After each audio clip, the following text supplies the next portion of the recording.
Hi everybody, welcome back to the Crime Lab. So today we're going to be talking about Kate Bender and her family who are known as the Bloody Benders. Which honestly, that name, I'm going to nerd out a little bit, probably age myself ever so slightly.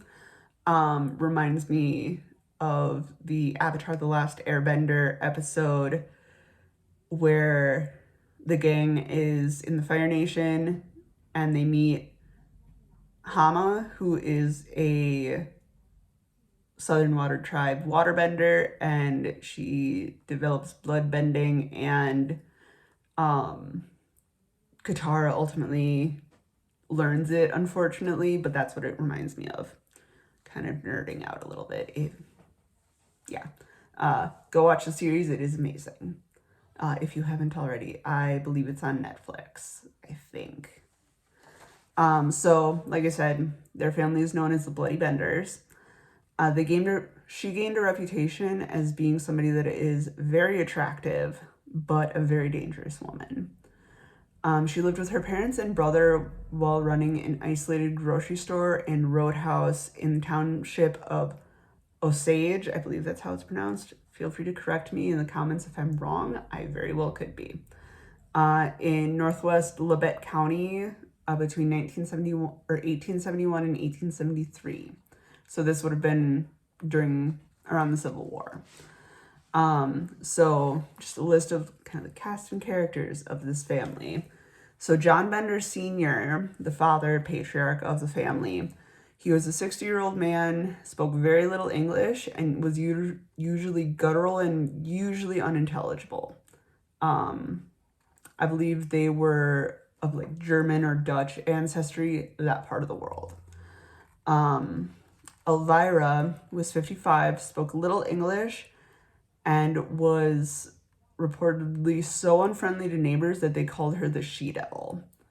So John Jr., Kate's brother, was 25, spoke English fluently with a German accent, was considered by neighbors to be a half-wit because he would laugh aimlessly at things, so they didn't think him very smart. And then Kate Bender, she was considered very, very smart, very beautiful, spoke English with very little accent and very well. So she was kind of the front person for this entire family because she spoke English very well.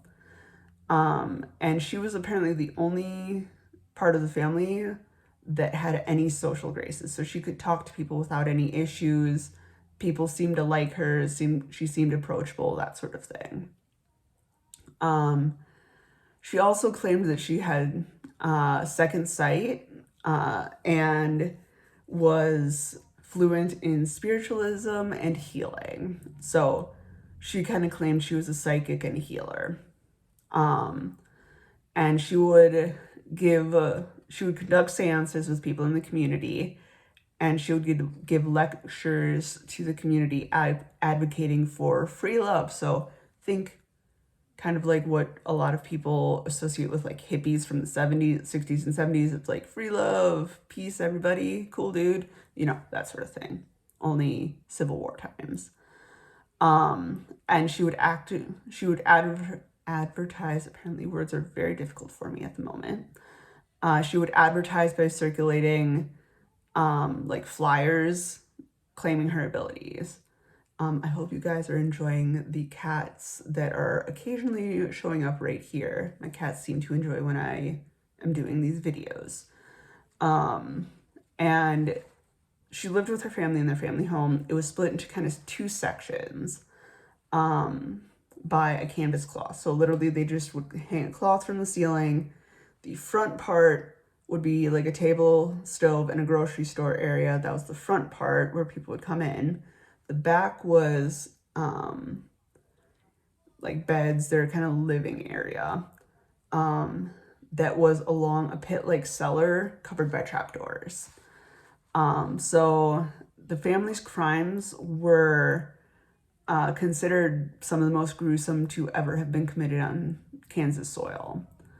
And the way that they were able to get their kills and kill people was they could see the outline of the guests through the canvas, and then they would kill their victims using a sledgehammer. So essentially they would, depending on where they hit them, they would break their neck, break their back.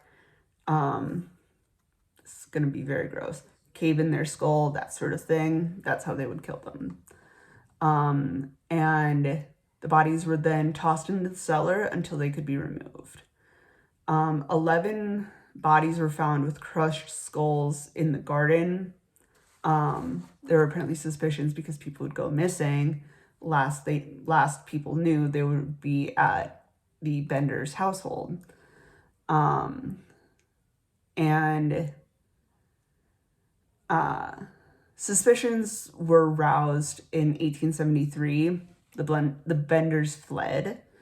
And that's when the 11 bodies were found with crushed skulls in the garden.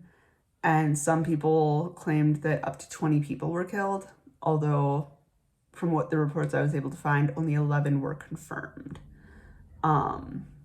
Unfortunately, that's kind of where the case ends, because like I said, the family fled. Nobody was able to find them after that. They were never able to prove what happened to the Bender family. So some people say they were killed. Some people say they were able to flee out of the country. There was a nationwide manhunt, but any suspicion that was found could never be confirmed. And there are, of course, theories. There's always theories. Some people claim they were lynched, so they were found and hung from a tree. Other claims were they made a successful escape and were able to live out their lives elsewhere. Nobody really 100% knows what happened to them. They just know there's no confirmed reports about what happened to them after they fled. So that was another very, very quick case.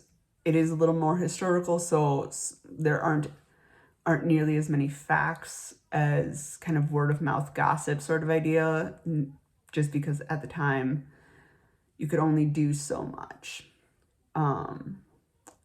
But if anybody has any questions, comments, emotional outbursts, cases that you want me to cover in the future, historical, international, current, anything like that, feel free to leave those in my comments. Make sure to like, comment, subscribe to my channel, and I will see you guys later. Have a great rest of your day.